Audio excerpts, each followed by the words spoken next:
Hello बच्चों, नमस्कार, good morning. क्या हाल चाल हैं सभी के? उम्मीद करता हूँ बहुत अच्छे होंगे। तो चलिए भाई, class number 5 profit and loss, लाभ हानि हम लोग पढ़ रहे हैं। और एक अच्छा रिस्पांस आप लोगों का चल रहा है, एक अच्छी एनर्जी आप लोगों की चल रही है। तो चलिए उसी के साथ 2-3 टाइप आज और कवर करते हैं। थोड़े से अच्छे टाइप हैं, मतलब ऐसा कुछ नहीं है कि आप लोग नहीं कर पाओगे।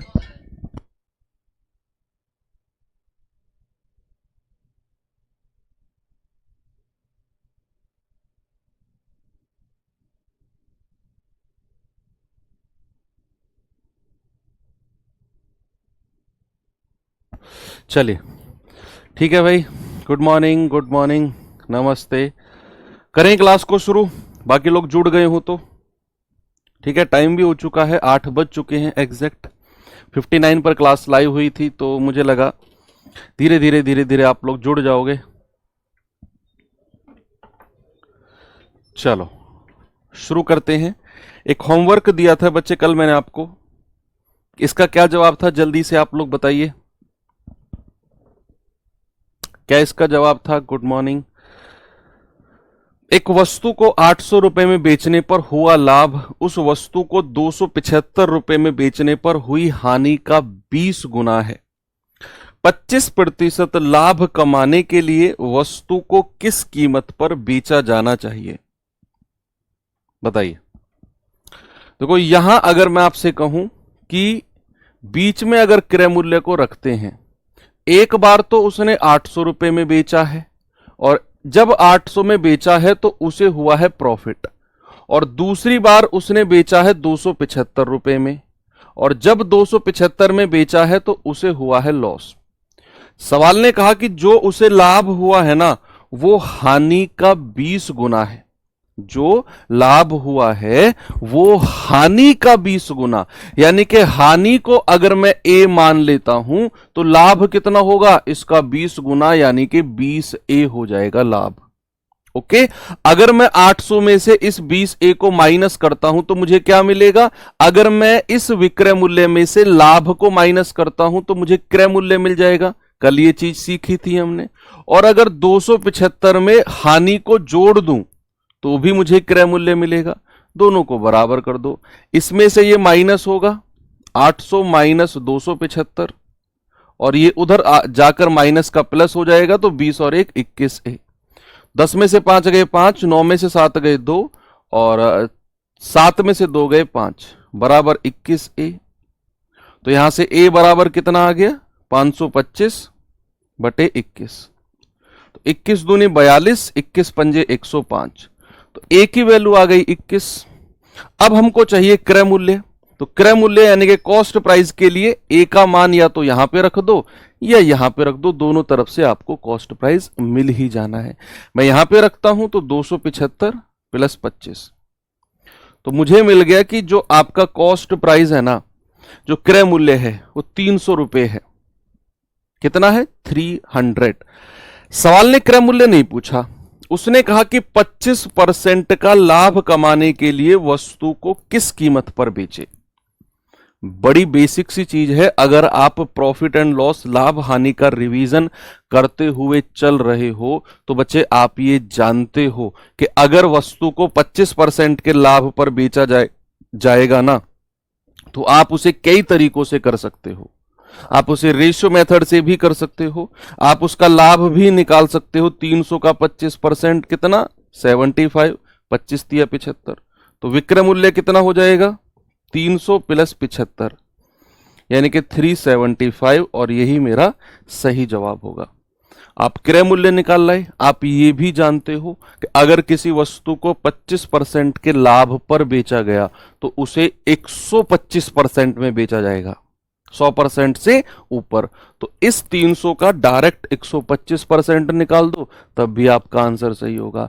आप 25% को फ्रैक्शन भिन्न में बदलकर रेशियो मेथड से कर लो, तब भी आपका आंसर सही होगा। तो कई सारे रास्ते हैं आपको इस सवाल को करने के लिए। तो ये था कल का होमवर्क आपका। चलते हैं आज अपने नए टाइप की तरफ। और नया टाइप एक आपके लिए आसान सा टाइप हो सकता है। तरीका हम थोड़ा सा आसान सीखेंगे, उससे पहले थोड़ा सा ना एक डिस्कशन कर लेते हैं, थोड़ा सा डिस्कशन इस टाइप के बारे में। सुनो भाई, आप गए मार्केट, बड़ा बेसिक प्रैक्टिकल तरीका आपको मैं सिखाऊंगा। आप गए मार्केट, आपने क्या किया, आपने आपने 2 किलो सेब, आपने 2 किलो सेब जो है ना वो 200 रुपए के खरीदे। ये क्या किया, आपने खरीदे हैं, आपका क्रय मूल्य है, और आप उन्हें घर लेकर आ गए। अब बारी आई किसकी, बेचने की। आप एक दुकानदार हो, सपोज करो आप एक दुकानदार हो, आप गए मार्केट, आपने 2 किलो सेब 200 रुपए के खरीदे, घर आ गए। आपने आपने क्या किया, आपने 1 किलो सेब, आपने 1 किलो जो सेब है भैया वो बेच दिया आपने 100 रुपए का, या आपने 1 किलो सेब जो है वो 150 रुपए के बेच दिए, 150 रुपए के बेच दिए। आप जब खरीद कर लाए थे 2 किलो सेब 200 रुपए के, जब बारी आई बेचने की तो आपने 1 किलो सेब 150 में बेचे। अगर ये जो बोर्ड पर लिखा हुआ है इसी में ही मैं आपसे पूछने लगूं कि कितना आपको लाभ हुआ या फिर कितना आपको नुकसान हुआ, तो क्या आप ये कहोगे कि सर 200 रुपए में मैं खरीद कर लाया था, 150 में मैंने बेच दिया, मुझे तो 50 रुपए का लॉस हो गया? क्या ये बात सही है? यस और नो? मैंने रुपए देखे बस कि सर मैं 200 रुपए देकर आया था मार्केट में जब गया था और मुझे 150 रुपए मिले, सर ये तो 50 रुपए का नुकसान हो गया मुझे। क्या ये बात सही है? 200 रुपए दिए, 150 रुपए में आपने बेचे? नहीं सर, सर ये तो सरासर गलत है। क्यों गलत है? क्योंकि सर जब आप खरीद रहे थे ना तो आप 2 किलो सेब खरीद रहे थे, और जब आपने बेचा तो आपने 1 किलो को ही बेचा। तो आप जब तक इन वस्तुओं को बराबर नहीं करोगे, जब तक जितनी वस्तु आपने बेची उसको बराबर नहीं करोगे, तो सर लाभ और हानि डायरेक्ट हम कैसे बता सकते हैं? ये तो बच्चा बच्चा भी समझ सकता है इस कॉन्सेप्ट को, है ना? तो लाभ हो या हानि हो, जब तक वस्तु की संख्या बराबर नहीं होगी हम डिसाइड नहीं कर सकते कि प्रॉफिट होगा या लॉस होगा। हां, यहां से हम यह कह सकते हैं कि 1 किलो सेब 150 में बेचे हैं, तो 2 किलो सेब कितने में बेचे होंगे? 2 किलो सेब बेचे होंगे 150 गुणा 2, तो आप कहेंगे कि सर 2 किलो सेब 300 में बेचे होंगे। अब हम प्रॉफिट या लॉस को देख सकते हैं। अब कह सकते हैं कि जब हम खरीद रहे थे तो 2 किलो सेब 200 में खरीद रहे थे, जब हमने बेचा तो 2 किलो सेब 300 में बेचा। अब यहां से हम लाभ या हानि कह सकते हैं कि भाई साहब उसे तो 100 रुपए का प्रॉफिट हो गया, उसे तो 100 रुपए का प्रॉफिट हो गया, ऐसे हम कह सकते हैं। तो जब तक वस्तुओं की संख्या बराबर नहीं होगी हम प्रॉफिट या लॉस नहीं बता सकते। ओके, तो ये कॉन्सेप्ट था। चलते हैं सवाल की तरफ। आइए पहले सवाल पे, एसएससी जीडी 2024 का पूछा गया सवाल है। चलिए आप एक बार सवाल को पढ़िए और खुद से करने की कोशिश करिए, फिर मैं आपको बताता हूं।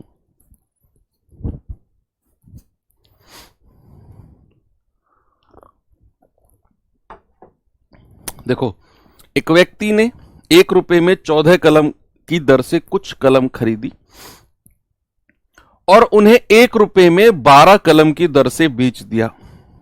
तो बताओ उसे कितना प्रॉफिट परसेंट हुआ, लाभ परसेंट? देखो सवाल कह रहा है कि कोई व्यक्ति है, मार्केट गया, 14 कलम कितने की खरीद कर लाया? 1 रुपए की।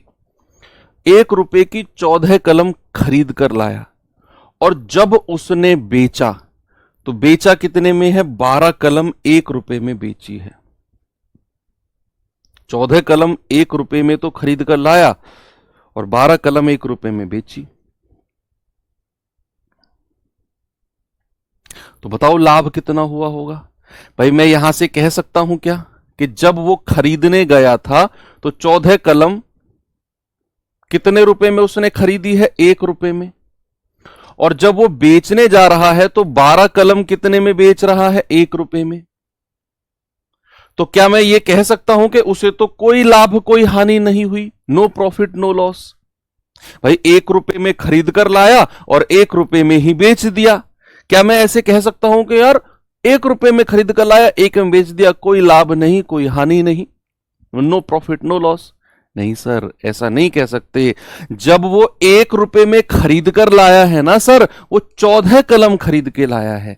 जब वो 1 रुपए में बेच रहा है ना सर, वो 12 कलम बेच रहा है। तो हम ऐसे बोल ही नहीं सकते जब तक कि वस्तुओं की संख्या को बराबर नहीं किया जाएगा। तो भैया आपने क्या करना है, आपने इन वस्तुओं की संख्या को बराबर करना है। ठीक है, आप मुझे बताइए 12 और 14 के पहाड़े में आने वाली संख्या कौन सी है? देखो 14 और 12 का पहाड़ा सबको आता है, टेबल सबको आता है 14 का। तो 14 के पहाड़े में भी वो संख्या आती हो और 12 के पहाड़े में भी वो संख्या आती हो। सबसे पहली संख्या, आगे तो बहुत सारी संख्या आती होंगी, सबसे पहली संख्या जो 14 के पहाड़े, भाई 14 छिंग 84 और 12 सत्ते 84, है ना? तो आप कहेंगे सर वो तो संख्या 84 है। तो आप इस 14 को अगर 84 बनाओगे तो 6 से गुणा करना पड़ेगा, तो यहां भी 6 से गुणा करना पड़ेगा, दोनों जगह करना पड़ेगा। इस 12 को अगर 84 बनाओगे तो 12 सत्ते 84, तो यहां भी 7 से गुणा करना पड़ेगा। तो आप कहेंगे कि सर 84 कलम 6 रुपए में खरीद कर लाया और 84 कलम 7 रुपए में बेच दी। अब यहां वस्तुओं की संख्या बराबर हो गई, बिल्कुल हो गई, कि उसने 84 जो पेन है वो 6 रुपए में खरीदे और 84 पेन 7 रुपए में बेच दिए, तो उसे तो प्रॉफिट हो गया। अब कह सकते हो कि सर 6 रुपए में खरीदकर 7 रुपए में बेच दिया तो प्रॉफिट हो गया 1 रुपए का। और अगर हमें प्रॉफिट परसेंटेज निकालना है तो भाई लाभ कितने का हुआ? 1 का, और नीचे हमेशा क्या होता है? क्रय मूल्य और गुणा 100। तो 1/6 ये तो परसेंटेज के जमाने से मैंने आपके दिमाग में सेट कर दिया था कि जहां भी 1/6 दिखे वहां तुरंत लिख दो 16 सही 2/3%। आपका जवाब होगा 16.66। तरीका आसान है संख्या को बराबर करना, लेकिन इससे भी आसान तरीका आपके लिए मेरे पास है। इससे भी आसान तरीका है मेरे पास। पहले तो तरीका बिल्कुल बेसिक है कि मैंने जो कलम है खरीदने वाली और बेचने वाली, उन कलम की संख्या को बराबर किया। तो 14 और 12 के पहाड़े में टेबल में आने वाली जो संख्या है सबसे पहली वो है 84। अब इस 14 को अगर मैं 84 के पास ले जाता हूं तो 14 को कितने से गुणा करना पड़ेगा? 6 से। 14 छिंग 84 होता है। और अगर इस 12 को मुझे 84 के पास ले जाना है तो 12 का पहाड़ा पढ़ो, 12 सत्ते कितना होता है? 84। इसीलिए मुझे इसको 7 से गुणा करना पड़ा, क्योंकि 12 सत्ते 84 होता है। तो यहां भी 7 से गुणा करना पड़ेगा और यहां 6 से। तो 84 कलम 6 रुपए में खरीदी, 84 कलम 7 में बेच दी। आप कहेंगे सर 1 रुपए का लाभ, नीचे हमेशा क्रय मूल्य गुणा 100 यानी कि 16 सही 2/3%। एक और तरीका मैं आपको बताता हूं इसका, चलो, और बहुत आसान तरीका वो होने वाला है, लेकिन ये बेसिक तरीका बच्चे आपको आना चाहिए, जो अभी मैंने बताया ये आना चाहिए आपको। मैं यहां से रफ कर रहा हूं सब। दूसरा तरीका देखिए, सवाल करा एक व्यक्ति ने 1 रुपए में 14 कलम की दर से कुछ कलम खरीदी और 1 रुपए में 12 की दर से उन्हें बेच दिया। तो आपने क्या करना है, एक तरफ लिखनी है वस्तु, एक तरफ क्या लिखनी है? वस्तु, और बच्चा एक तरफ लिखना है मूल्य। एक तरफ लिखना है वस्तु, एक तरफ लिखना है आइटम, और एक तरफ लिखना है प्राइस। अब आप मुझे बताओ, जब वो खरीदने गया था तो उसने कितनी वस्तु खरीदी थी? जब वो खरीदने गया था तो उसने खरीदी थी सर 14 कलम, तो 14 लिख दो यहां। और कितने रुपए में खरीदी थी? सर 1 रुपए में, तो 1 रुपया लिख दो यहां। जब वो बेचने जा रहा है तो कितनी वस्तु बेच रहा है? सर 12 कलम, तो 12 लिख दो यहां। और कितने रुपए में? 1 रुपए में, तो 1 लिख दो यहां। अब देखते रहना, बहुत आसान तरीका है, बहुत ही ज्यादा। एक तरफ वस्तु, एक तरफ मूल्य। अब आपने क्रॉस मल्टीप्लाई करना है। क्या करना है बच्चे? Cross multiply. इधर से नीचे की संख्या को क्रॉस मल्टीप्लाई करो, यहां नीचे की संख्या को, तो ये हो जाएगा 12 एकम 12, और जो बच गई है उन्हें यहां मल्टीप्लाई करो। आप कहेंगे 14 एकम 14।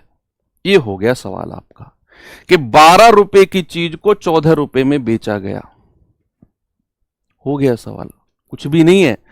मैंने कहा क्रॉस मल्टीप्लाई करो नीचे की संख्या को ऊपर से, 12 एकम 12 और इस संख्या को इससे 14 एकम 14। तो 12 रुपए की चीज को 14 में बेचा गया, लाभ हो गया 2 रुपए का, भाई 12 से 14। और अगर लाभ परसेंट निकालना है तो 2/12 और गुणा 100, 2 एकम 2, 2 छिक्के 12, ये हो जाएगा 16 सही 2/3%। वही जो आपने पिछले सवाल में ये किया है, एलसीएम लेकर या फिर बराबर करके। तो यहां थोड़ा सा ज्यादा मेहनत आपको करना पड़ा, और मुझे लगता है कि यहां कुछ भी नहीं करना है, आपको सीधा क्रॉस में मल्टीप्लाई करना है। एक और सवाल दूं ऐसा? चलो एक और सवाल देता हूं, खुद से ट्राई करना बच्चे। 2024 का ही आया हुआ सवाल है ये भी। पीछे वाला क्वेश्चन भी 2024 एसएससी जीडी का था, और ये भी। जल्दी से आंसर बताओ मुझे।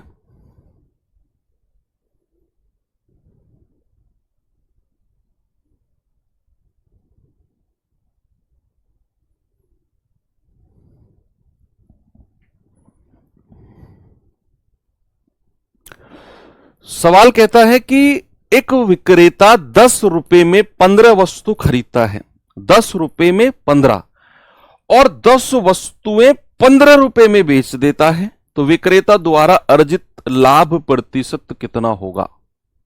देखो, एक तरफ रखना है वस्तु और एक तरफ लिखना है मूल्य। ठीक है भैया, वस्तु खरीदते टाइम कितनी थी? आप कहेंगे सर पहली लाइन में साफ साफ लिखा हुआ है 10 रुपए में 15 वस्तु खरीदता है, तो वस्तु है 15 और कितने रुपए में? 10 रुपए में।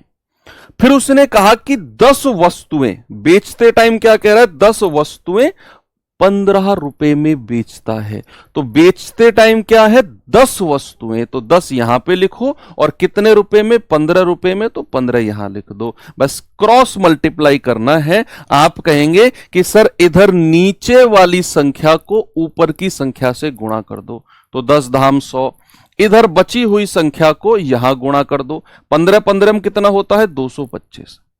यानी कि 100 रुपए की चीज को 225 में बेचा गया है। आप कहेंगे सर लाभ कितना हो गया? 225 में से 100 घटाओगे 125 का, और अगर लाभ परसेंट बताना है तो 125/100 और गुणा 100। 100 से 100 गया, आप कहेंगे सर 125% का ही लाभ है। ऑप्शन नंबर ए बिल्कुल सही। मजा आया? एक और सवाल दूं? ऐसे सवाल तो मतलब जो है ना, कान भी हंसने लगते हैं तुम्हारे ऐसे सवाल देख के। तो मजा आ गया सर, मजा आ गया।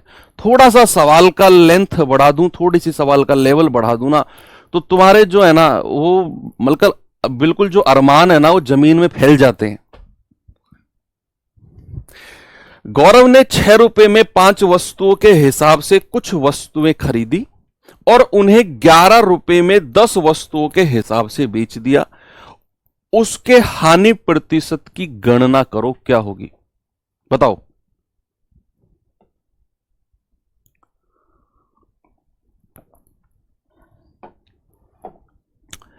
सवाल कह रहे गौरव ने, एक तरफ लिखना है वस्तु और एक तरफ लिखना है मूल्य।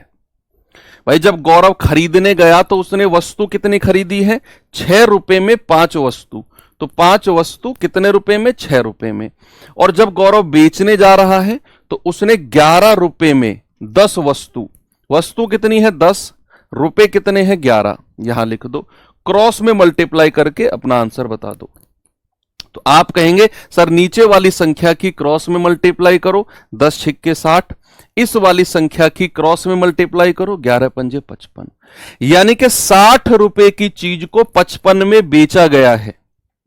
60 रुपए की चीज को 55 में बेचा गया है, तो यहां तो उसे लॉस हो गया। 60 में से 55, 5 रुपए का लॉस। परसेंट निकालना है तो 5 बटे नीचे क्रय मूल्य 60 और गुणा 100, तो 20 तिया 60, 20 पंजे 100 और 5 पूरे 25/3%। या फिर आप कह सकते हो 3 अट्ठू 24 और 1 सही 8 सही 1/3%। ऑप्शन नंबर डी हमारा सही जवाब है। कर लिया भाई? एक और सवाल करें? ये सवाल करिए जरा।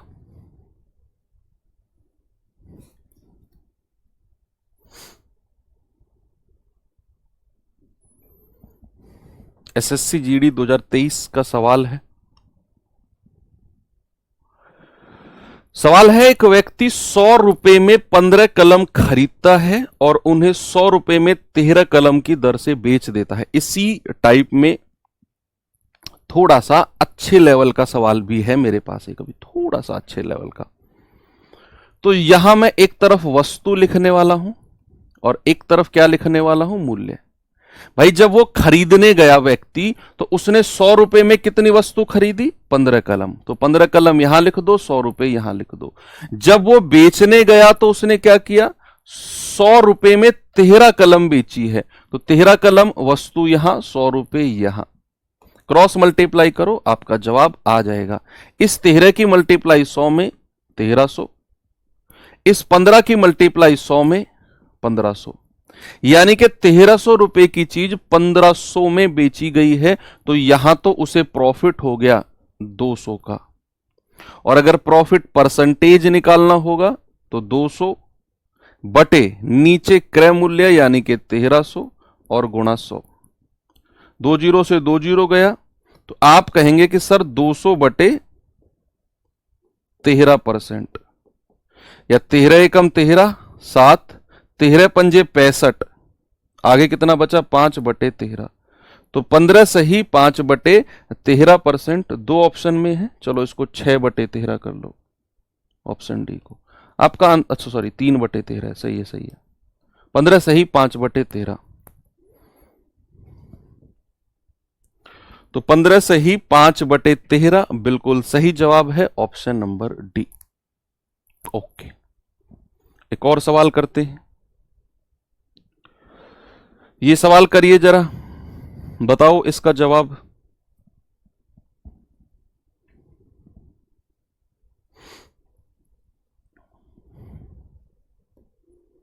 ऐसे सवाल एग्जाम में बनते हैं भाई, इसीलिए मैंने नंबर ऑफ क्वेश्चंस ज्यादा लिए हैं। ये सवाल बनते हैं आपके एग्जाम में, बहुत रिपीटेड टाइम्स बनते हैं। 119.6 में 52 संतरे खरीदे जाते हैं और 41.4 प्रति दर्जन की दर से बेचे जाते हैं। एक दर्जन में कितने केले होते हैं? सर 12 केले। तो एक दर्जन में 12 वस्तुएं, सीधा सीधा याद रखो। तो उसने कहा 119.6 में 52 संतरे खरीदे गए और 41.4 प्रति दर्जन की दर से बेचे गए। मतलब कि 41.4 में एक दर्जन संतरे बेचे गए हैं, 41.4 में 12 संतरे बेचे गए हैं। तो लाभ परसेंट बताना है।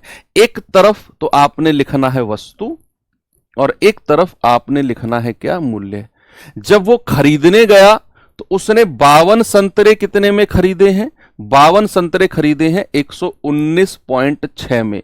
और जब वो बेचने जा रहा है तो वो क्या कर रहा है? वो 41.4 रुपए प्रति दर्जन, और दर्जन का मतलब होता है 12 वस्तु, यानी कि वो 12 संतरे 41.4 में बेच रहा है। तो यहां लिखो 12 और मूल्य कितना है? 41.4। अब आप इनकी गुणा कर लो क्रॉस में। थोड़ी सी मल्टीप्लीकेशन अजीब होगी लेकिन सवाल हो जाएगा। तो आप कहेंगे सर 12 की गुणा करेंगे, 12 छिंग 72 हासिल के 7, 12 निम्मा 108 और 7 115 हासिल के 11, 12 एकम 12 और 11 23 हासिल का 2, 12 एकम 12 और 2 14। एक पॉइंट पहले है ये लिख दिया। ऐसे ही इस 52 की मल्टीप्लाई करो।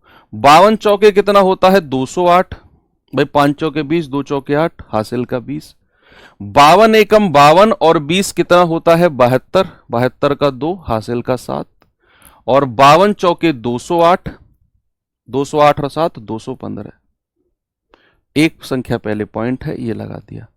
अब आप देख लो कि 1435.2 की कोई चीज खरीदी गई और 2152.8 की बेच दी गई, 2152.8 की बेच दी गई। तो उसे प्रॉफिट कितने का हुआ है? उसे लाभ कितने का हुआ है। यहां आप कहेंगे कि सर लाभ के लिए ना इसमें से ये माइनस कर दो, तो 8 में से 2 गया 6, 12 में से 5 गए 7, 4 में से 3 गया 1, 21 में से 14 गए 7, तो लाभ हो गया 717.6 का। लाभ हो गया 717.6 का। तो लाभ परसेंट अगर मुझे चाहिए तो वो हो जाएगा 717.6 और क्रय मूल्य कितना है 1435.2 और गुणा 100। बच्चे एक चीज आप देखो, सुनो, एक चीज देखो, ये पॉइंट से पॉइंट उड़ गया और यहां जो ऊपर वाली संख्या है ना 7176 और नीचे जो संख्या है 14352, ये पूरा इसको 2 बार काटती है। भाई 7 दूनी 14, 6 दूनी 12, पूरा 2 बार इसने काट दिया, पूरा 2 बार। 7 दूनी 14, 6 दूनी 12, तो यहां 2 से कटेगा 50 बार। तो आपका जो लाभ परसेंट है कितना आ गया 50%। ऐसे डेसिमल वाले क्वेश्चंस भी अक्सर एग्जाम में आ जाते हैं। थोड़े दशमलव वाले आपको थोड़ा सा वो परेशान करेंगे, लेकिन वो सीधा सीधा कटेंगे। 7176 को आप 2 से गुणा करोगे तो आपको 14352 ही मिलेगा। तो ये पूरा 2 बार कटा। मैंने सर आपको कैसे पता चला 2 बार कटेगा, क्योंकि बच्चे मैंने ये चीज देखी, 7 दूनी 14 2 बार है और यूनिट डिजिट को देखा 6 दूनी 12, ये भी 2 बार है। तो भाई साहब ये पूरा 2 बार कट जाएगा और 2 से फिर 100 कटेगा 50 बार, यानी कि हमारा जो आंसर है वो 50% है। ये सवाल बताएंगे बच्चे जल्दी से। फिर इस सवाल के बाद थोड़ा सा इसी टाइप में थोड़ा सा अलग जो लेवल है उसका हम 1-2 क्वेश्चन करेंगे। ये सवाल देखेंगे जरा। करेक्ट, कोई दुकानदार 1350 रुपए के मूल्य में 15 दर्जन पेन खरीदता है और उन्हें 495 रुपए प्रति 5 दर्जन पेन के मूल्य में बेचता है, तो उसका प्रतिशत लाभ या प्रतिशत हानि क्या होगा, बताओ जल्दी से।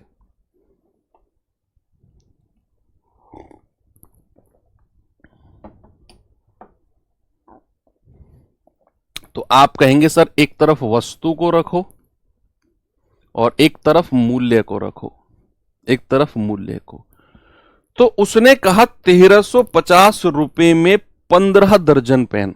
अब दर्जन को आपने संख्या में बदलने की कोई जरूरत नहीं है, क्योंकि उसने बोल दिया कि 1350 में 15 दर्जन खरीदे हैं और 495 में 5 दर्जन बेचे हैं।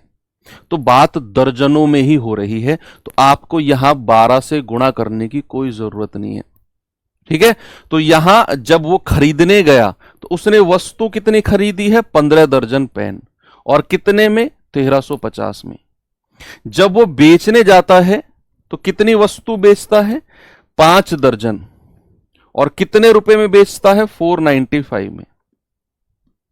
तो यहां आप क्रॉस मल्टीप्लाई करके अपना आंसर बता दो। मुझे नहीं लगता कि कोई भी ऐसा स्टूडेंट है जो क्लास के शुरू से जुड़ा हुआ हो और ये सवाल ना कर पाए, क्योंकि 5 से 6ठा क्वेश्चन है जो मैं ये करा रहा हूं आपको सेम। इस 5 की गुणा इसमें करेंगे, 5 0 0, 5 पूरे 25, 5 तिया 15, 2 17, 5 एकम 5 और 1 6, और इस 15 की गुणा इसमें कर दो। 15 5 75, 15 निम्मा 135 और 7 142, 15 चौके 60, 60 और 14 74। अब आप देखो कि कोई वस्तु 6750 में खरीदकर 7425 में बेच दी गई, तो यहां तो उसे लाभ हुआ है या हानि, सर प्रॉफिट होगा। भाई 6750 में खरीदी जाती है और 7425 यानी कि 6750 से ज्यादा में बेची जा रही है, तो हानि वाले तो ऑप्शन हटाई दो कि हानि होने का तो कोई चांस ही नहीं है। उसे होगा तो प्रॉफिट, या तो सी या फिर डी। कितना प्रॉफिट होगा, 5 में से 0 गए 5, 12 में से 5 गए 7, 13 में से 7 गए 6, तो 675 का लाभ। और अगर प्रॉफिट परसेंटेज बताना है तो 675 बटे 6750 और गुणा 100। तो 0 से 0 उड़ा दो, 675 से 675, आप कहेंगे 10%। कितना, 10%। ऑप्शन नंबर सी हमारा सही है। और इसके आगे लाभ यानी कि प्रॉफिट भी लिख दो। बात क्लियर है? यस। चलो एक थोड़ा सा सवाल का लेवल चेंज करते हैं इसी टाइप में और देखते हैं ये वाला लेवल।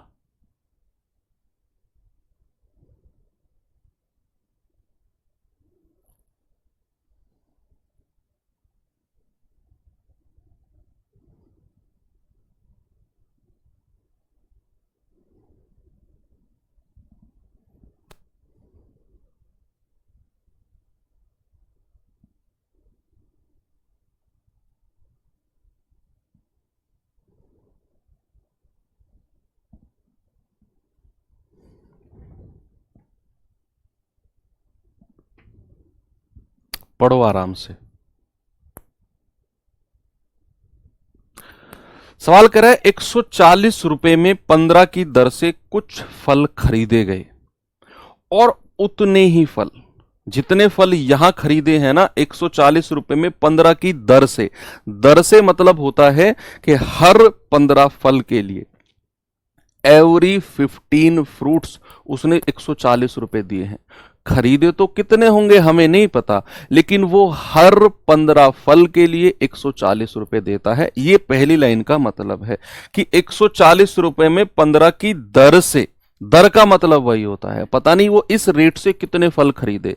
भाई मैंने आपसे बोला ना कि आप मार्केट जाओ और आप ना एक काम करो 20 किलो चीनी लेकर आओ, तो आप 40 रुपए प्रति किलो की दर से 20 किलो चीनी लाए। 40 रुपए प्रति किलो की दर से मतलब आपने 1 किलो चीनी के लिए 40 रुपए दिए और आपने लिया 20 किलो चीनी, इस प्रकार। तो ऐसे वो ये कहना चाह रहा है कि 140 रुपए में 15 की दर से कुछ फल उसने खरीदे और जितने फल उसने यहां पे खरीदे हैं ना उतने ही फल उसने 120 रुपए में 10 रुपए की दर से, 120 रुपए में 10 फल की दर से खरीदे। सभी फलों को 132 रुपए प्रति दर्जन की दर से बेच दिया। तो बताओ पूरे लेन देन में लाभ का कितना परसेंट होगा। अब इस सवाल में ना पिछले जो हमने 4 5 6 सवाल किए वहां वो एक ही वस्तु को खरीद रहा था और उसे ही बेच रहा था, एक ही प्रकार की, सीधा क्रॉस मल्टीप्लाई कर रहे थे हम। लेकिन यहां तो सवाल में जज्बात बदल गए। यहां वो कह रहा है कि 140 में 15 की दर से खरीदो और उतने ही फल 120 में 10 की दर से खरीदो और फिर सभी को आपस में मिला दो और सभी को आपस में मिलाने के बाद सभी फलों को 132 रुपए प्रति दर्जन की दर से बेच दो, ऐसा वो कह रहा है। इस तरह के सवालों को करेंगे तो वैसे ही जैसे हम करते आए हैं, लेकिन इसमें थोड़ा सा एक मॉडिफिकेशन होगा। क्या होगा? पेन को साइड में रख के सामने देखो जस्ट बोर्ड पे, तो यहां मैं एक तरफ क्या लिखूंगा? वस्तु, और एक तरफ क्या लिखेंगे? मूल्य। है भाई, एक तरफ वस्तु एक तरफ मूल्य। यहां लिखेंगे क्रय मूल्य यानी कि कॉस्ट प्राइस। वस्तु कितनी है? आप कहेंगे सर वस्तु है 15, मैंने यहां पे लिख दी।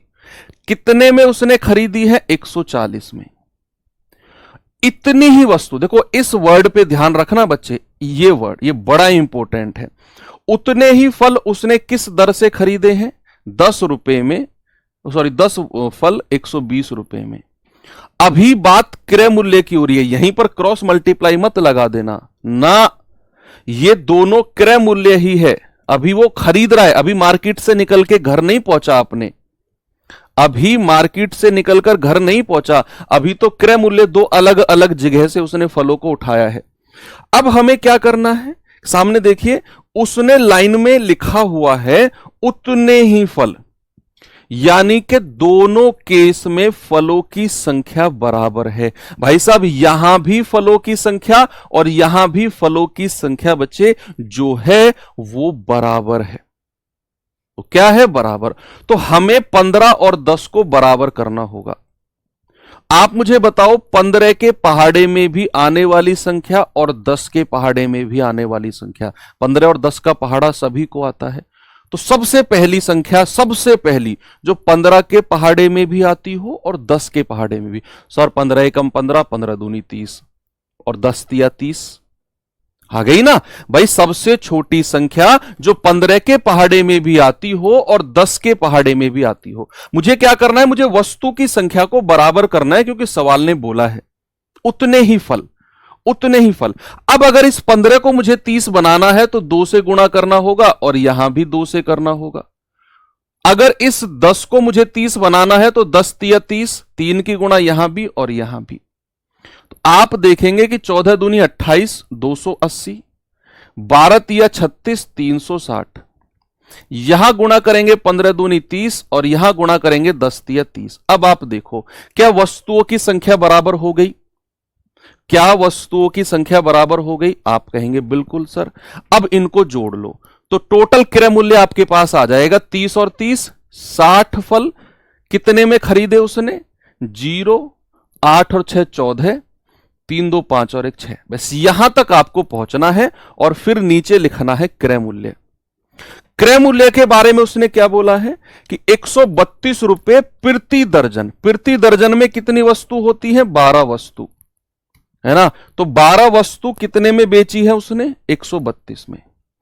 अब आप अपनी क्रॉस मल्टीप्लाई करके अपना आंसर बता दो। इस सवाल में जो असली स्टोरी है, असली कहानी है, वो केवल इतनी है। मैं फिर से रिपीट करता हूं इस चीज को। उसने कहा 140 रुपए में 15 की दर से कुछ फल खरीदे, तो 15 फल 140 में। कह रहा है उतने ही फल 120 में 10 फल की दर से खरीदे, तो 10 फल 120 में। अब मेरे दिमाग में एक बात सेट थी कि सवाल ने मुझसे बोला है उतने ही फल, यानी कि जितने फल उसने यहां खरीदे हैं उतने ही फल यहां खरीदे होंगे। तो मुझे फलों की यानी कि वस्तु की संख्या को बराबर करना था। तो मैंने 15 और 10 के पहाड़े टेबल में आने वाली सबसे छोटी संख्या 30 को लिखा।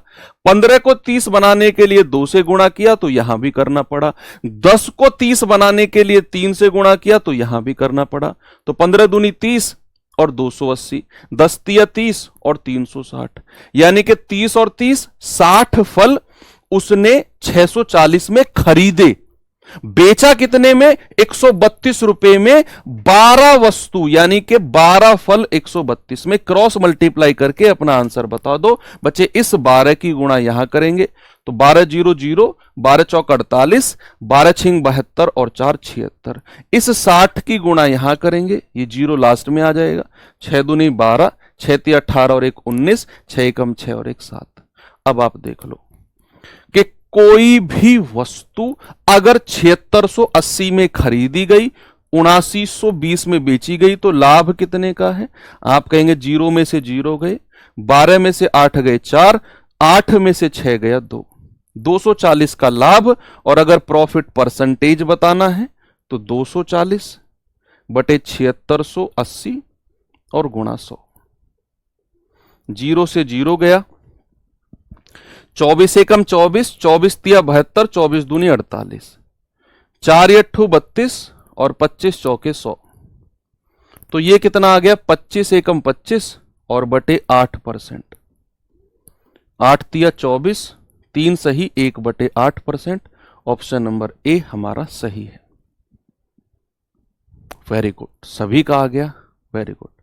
तो आपका जवाब कितना आ गया बच्चे? 3 सही 1 बटे 8%। अपना यहां के बाद तो फिर अपना सवाल वही है जो पीछे हम पिछले आधे घंटे से पढ़ते आ रहे हैं। एक और सवाल ऐसा ही मैं आपको देता हूं।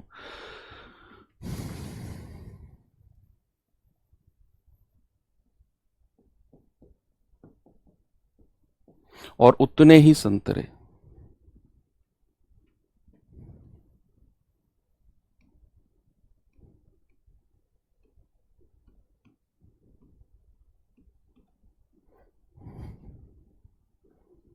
करिए सवाल, लगाइए दिमाग इसमें।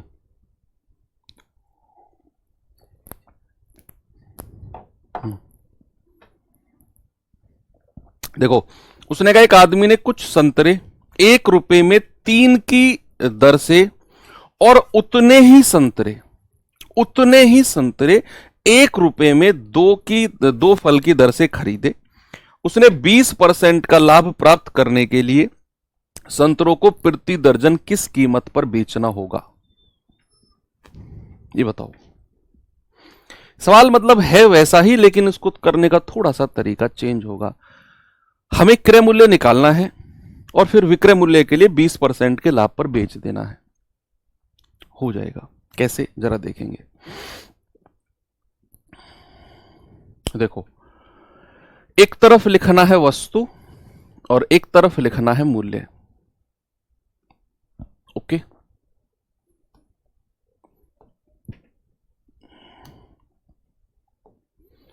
अब उसने कहा एक आदमी ने कुछ संतरे 1 रुपए में 3 फल, यानी कि 3 फल, वस्तु कितनी है 3 और रुपए कितने हैं 1 रुपए में खरीदे। अब लाइन उसने जोड़ दी कि उतने ही संतरे, जितने ऊपर खरीदे हैं उतने ही, यहां भी इक्वल नंबर ऑफ ऑरेंज, उतने ही संतरे 1 रुपए में 2 फल, यानी कि 2 फल कितने में 1 रुपए में। अब हमें ये वस्तुओं की संख्या को बराबर करना है। बच्चे आप मुझे बताओ वो संख्या जो 3 के पहाड़े में भी आती हो और 2 के पहाड़े में भी आती हो, क्योंकि हमें वस्तुओं की संख्या को बराबर करना है। तो सर वो संख्या तो होती है 6, भाई 3 दूनी 6 और 2 तिया 6, तो 3 को अगर 6 बनाना है तो 2 से गुणा करो और यहां भी 2 से। अगर 2 को 6 बनाना है तो 2 तिया 6 और यहां भी 3 से। तो मुझे पता चल गया 6 वस्तु 2 रुपए में खरीदी और यहां भी 6 वस्तु 3 में खरीदी। अभी बात क्रय मूल्य की हो रही है। अगर मैं इन दोनों को जोड़कर कहता हूं कि टोटल उसने 12 वस्तु खरीदी है टोटल, और टोटल रुपया कितना दिया है 3 और 2 5, ये तो उसका क्रय मूल्य आ गया 12 वस्तुओं का 5 रुपया क्रय मूल्य। यानी कि यहां मैं कह सकता हूं बच्चे 12 वस्तु का मतलब कितना है 1 दर्जन, और उसने 5 रुपए में खरीदी है 12 वस्तु, 12 वस्तु 5 रुपए में। कह रहा है कि 20% लाभ कमाने के लिए प्रति दर्जन क्या कीमत होगी। तो भैया अगर मुझे पता है कि मैं 12 संतरे के लिए 5 रुपए देकर आता हूं मार्केट में मैंने कितने रुपए दिए 5 रुपया, और अगर मुझे 20% लाभ कमाना है तो इसका जरा 20% निकालना क्रय मूल्य का, तो 20/100 और गुणा 5, तो 20 एकम 20, 20 पंजे 100, 5 से 5 गया, सर लाभ हो जाएगा 1 रुपया का। तो फिर बेचेगा कितने में भाई, कोई चीज 5 रुपए में खरीद कर लाया और 20% का लाभ यानी कि 1 रुपया कमा लिया, तो बेचेगा तो 6 में, बेचेगा तो 6 में। और कितनी वस्तु बेचेगा, जितनी ये खरीद कर लाया था 12 वस्तु, तो 12 वस्तु कितने में बेचेगा, आप कहेंगे सर 6 रुपए में। आपसे वही पूछ रहा है कि प्रति दर्जन यानी कि 12 वस्तु का मतलब 1 दर्जन ही होता है, 1 दर्जन वस्तु कितने में बेच रहा है 6 रुपए में। ये उसका सेलिंग प्राइस है और यही मेरा आंसर हो जाएगा ऑप्शन नंबर डी। सिंपल था, ये तो कुछ करना ही नहीं था। हमें पता चला 12 वस्तु को 5 में खरीद कर लाया और वो 20% का लाभ कमाना चाह रहा है, तो मैंने 5 रुपए का 20% निकाला, यानी कि वो 1 रुपए का लाभ कमाना चाह रहा है। तो बेचेगा कितने में, 5 और 1 6 रुपए में।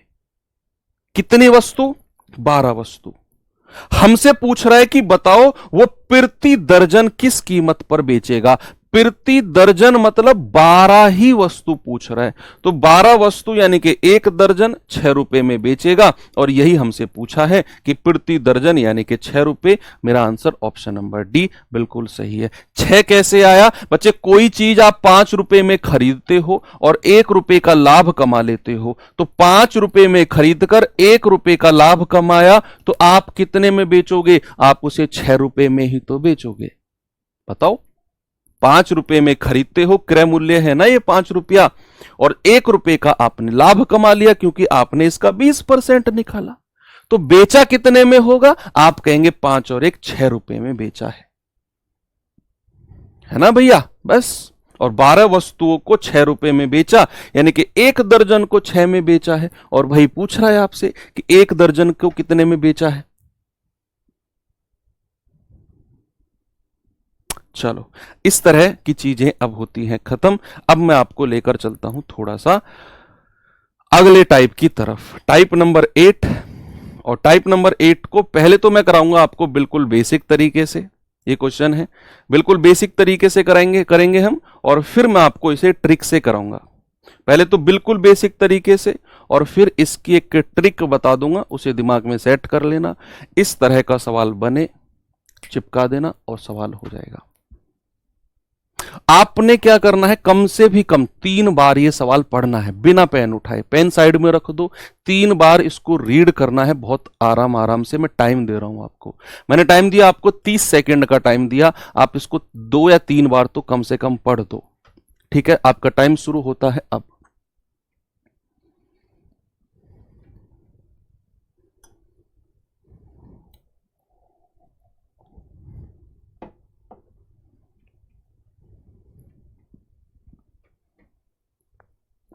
बारह की जगह 15 होता तो सर, तो फिर हम पता है क्या करते, हम करते 15 रुपए का किराया, 15 रुपए को, सॉरी 15 संतरे को 6 रुपए में बेचा।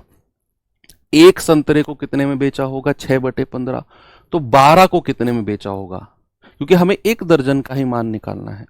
तो फिर मैं ये करता कि 15 को 6 रुपए में बेचा, एक को 6/15 में, तो 12 को कितने में बेचा होगा, तब भी मुझे 1 दर्जन ऐसे निकालना होता।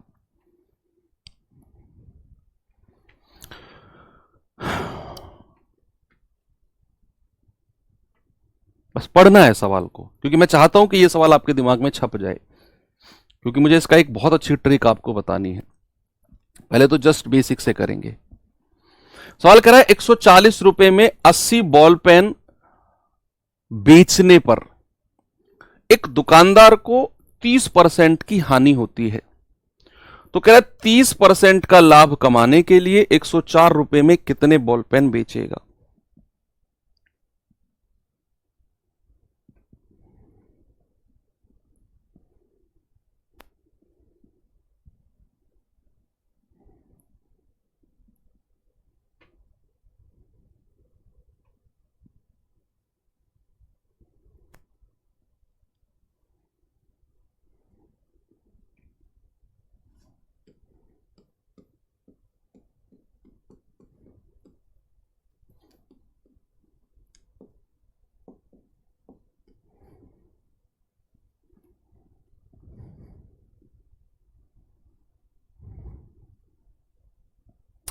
देखो, अभी अभी एक नया तरीका मेरे दिमाग में आ गया इसका, मैं बताना कुछ और तरीके से आपको चाह रहा था, लेकिन अभी अभी पढ़ते पढ़ते मेरे दिमाग में एक नया तरीका आ गया। मैंने कहा यार, इसी तरीके को तो मैंने पढ़ाया हुआ भी है बच्चों को, चलो इस तरीके से कर लें। कौन सा तरीका मेरे दिमाग में आया मैं आपको बताता हूं। अभी पहले वो तरीका हल्का सा डिस्कशन कर लो, फिर सवाल के आगे, सवाल को आगे लेकर चलेंगे। मेरे दिमाग में आया सवाल, अभी अभी आपके साथ पढ़ रहा था मैं अभी 2-3 बार, इसीलिए मैं कहता हूँ सवाल को बार बार पढ़ोगे ना, उसको करने के नए नए तरीके आपके दिमाग में आएंगे। मैंने देखा यार, एक बार तो वो 30% की हानि हो रही है उसे कोई वस्तु बेचने पर, और एक बार उसे 30% का लाभ हो रहा है। हमने तो ऐसा कोई टाइप पढ़ा था जहां पर वो 2 प्रॉफिट या 2 लॉस या 1 प्रॉफिट 1 लॉस % दे रखा होता है, और हम SP1 और SP2 का रेशियो बनाते हैं। किया था ना वो, कि भाई एक बार उसने 30% के हानि पर बेचा तो 70% में बेचा होगा, दूसरी बार उसने 30% का लाभ कमाना है तो 130% में बेचेगा, उनका रेशियो। और हमें 30% की हानि वाला मूल्य दिया हुआ है 140। इसका थोड़ा सा हम यूज करेंगे, पहले इसको थोड़ा सा देखते हैं। जैसे बुक्स में दिया हुआ होता है, देखिए सवाल करा 140 रुपए में 80 बॉल पेन बेचे उसने। उसने 80 बॉल पेन, 80 पेन कितने रुपए में बेचे हैं, आप कहेंगे सर उसने 140 रुपए में बेचे हैं। तो एक बॉल पेन, ये सेलिंग प्राइस की मैं बात कर रहा हूं, तो एक पेन कितने में बेचा होगा, 140/80 में एक पेन। तो आप कहेंगे 2 सत्ते 14, 2 चौके 8, तो एक पेन उसने 7/4 में बेचा होगा, और ऐसा करने पर उसे 30% की हानि हुई है। यानी कि मैं कह सकता हूं कि 70% बराबर कितना है, 7/4। भाई 30% की हानि हुई तो 70% में बेचा होगा, तो हमें 100% यानी कि क्रय मूल्य के पास जाना है।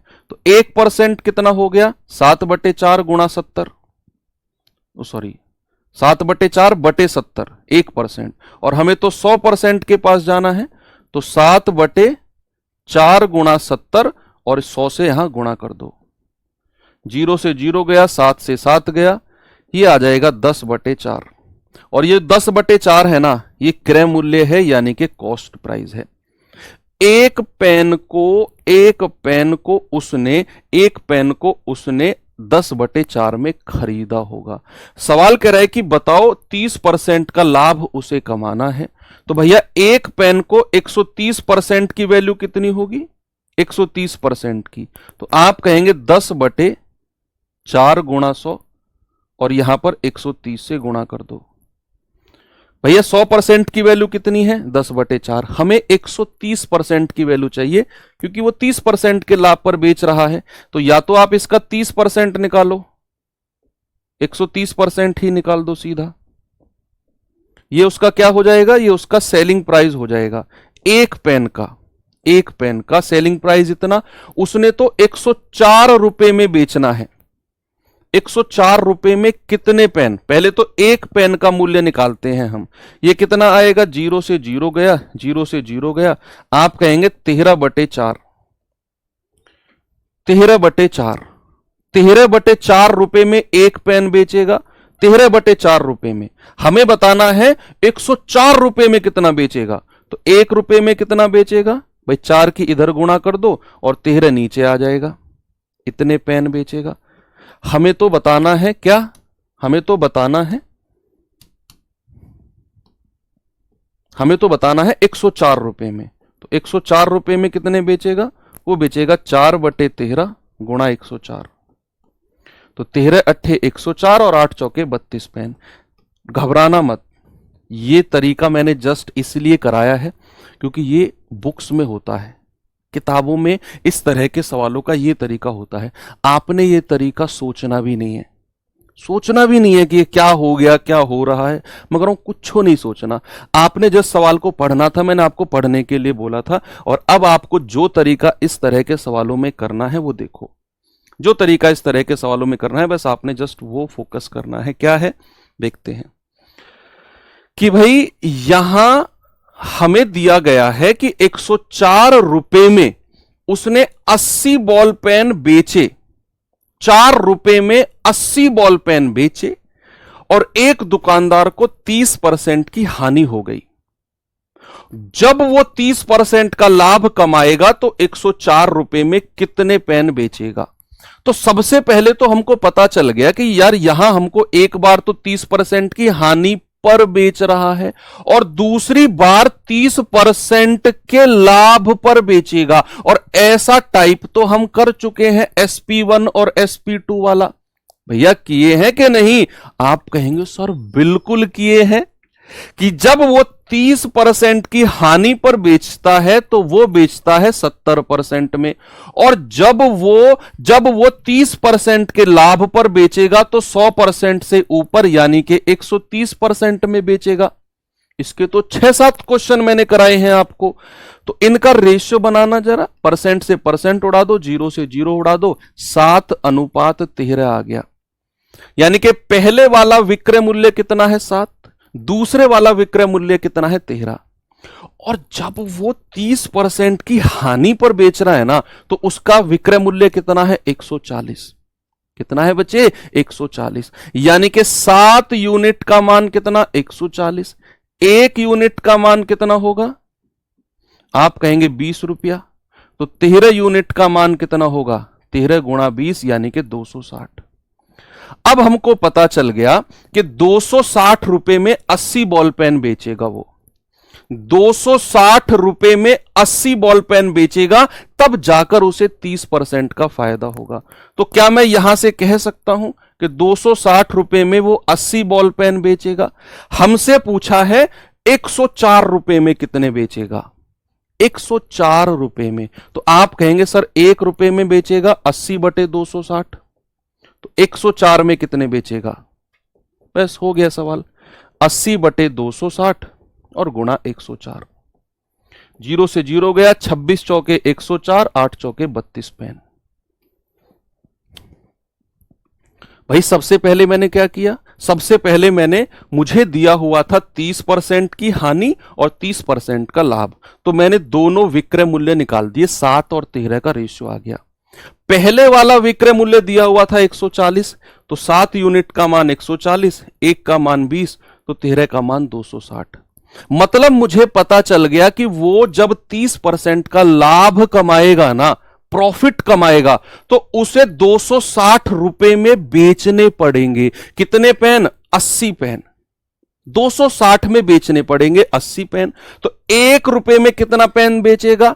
80 बटे 260। और हमसे पूछा है 104 रुपए में कितने पेन बेचेगा, तो 104 रुपए में 80 बटे 260 गुणा 104 यानी कि 32 पेन।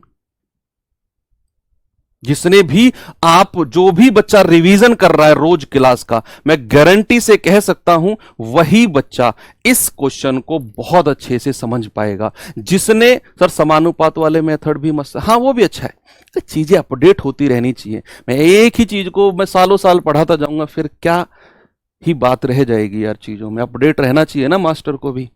ये सवाल करो, एक व्यक्ति को 70 रुपए में 54 कुर्सी बेचने पर 30% की हानि होती है, 30% की, तो 15% का लाभ कमाने के लिए 54 कुर्सी को कितने रुपए में बेचेगा? जल्दी से ये सवाल कर दो, जल्दी से। इसीलिए मैं कहता हूं कि आपको रोज क्लास का रिवीजन करना चाहिए। पीछे का वो साफ होता जा रहा है। आप सभी लोग ग्रामीण क्षेत्र से हो, वो आपने चलाया है ना, वो ट्रैक्टर जब चलता है तो आगे तो वो चलती है जिसको यहां हमारे यहां टीलर बोलते हैं, जो खेत को ऐसे इसमें ऐसे लगे हुए होते हैं, और पीछे वो एक लगा होता है मेंढा, है ना, वो सबको क्लियर करता हुआ चलता है। तो वो मेंढा हटा दो और चीजों को दिमाग में चलने दो, है ना। सब कुछ पीछे का साफ होता जा रहा है ना दिमाग से, वो नहीं होना चाहिए। इसी के लिए कहते हैं रिवीजन मस्ट है।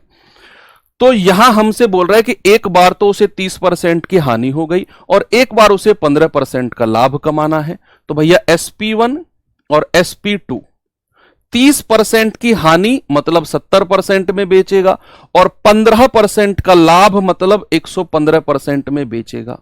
भैया रेशियो बनाना जरा, परसेंट से परसेंट गया, 5 से जाएगा 14 बार, 5 से जाएगा 23 बार, तो हमें रेशियो मिल गया 14-23 का। और जब उसने 70 रुपए में बेचा तो 30% की हानि हुई, यानी कि 14 यूनिट का मान 70 रुपए, 1 यूनिट का मान 70 बटे 14 यानी कि 5 रुपया, तो 23 यूनिट का मान 23 गुणा 5 यानी कि 115 रुपया। अब आप देखो, हमें यह पता चल गया कि 54 कुर्सी को अगर 15% के लाभ पर बेचना है तो 115 रुपए में बेचना होगा, यानी कि 54 कुर्सी को कितने में बेचेगा? 115 रुपए में। हमसे क्या पूछा है? 54 कुर्सी का ही पूछा है, कुछ और पूछा ही नहीं। कुछ कितनी और कुर्सी का पूछता तो एक कुर्सी और जितनी कुर्सी पूछा है उतने का निकाल देता। हमारा जवाब यहीं पर रुक जाएगा, 115, option number D, SSC GD 2024 का पूछा गया क्वेश्चन है। मुझे उम्मीद है ये तरीका आपको बहुत पसंद आया होगा। उसका भी रीजन है, पसंद आने का भी रीजन है, क्योंकि बच्चे आप ऐसा तरीका पढ़ चुके हो इसी क्लास में। ये सवाल आपको मैं होमवर्क देता हूं, SSC GD 2021 का सवाल है। दिमाग लगाना खूब, कल हम यहीं से शुरू करेंगे। थैंक यू, बाय बाय, जय हिंद।